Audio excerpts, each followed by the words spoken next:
回到东港甲小琉球的客运交通船，明仔载25号也是正常来行驶。26、27、28是停航3天。今仔日坐船要到小琉球去佚佗的旅客也是真多。小琉球的名食名店也是安尼排甲长。有业者来预估，讲丰台这几天已经住满房间的旅客，会有1成到2成来退房，其他大部分是延期。若东流线这个航线来停航，会影响到就寝的旅客行程。一只东流线码头，民众排甲落长，赶大包小包行李，等坐交通船要去小琉球耍。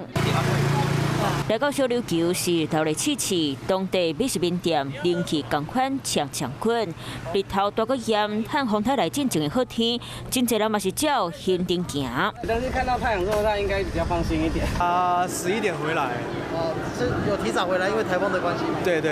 不过，有人烦恼提早赶回来，东路线交通船到处广告，受到风台影响，今晚25号正常行船，26、27、28 3天的全面停驶。那么礼拜6。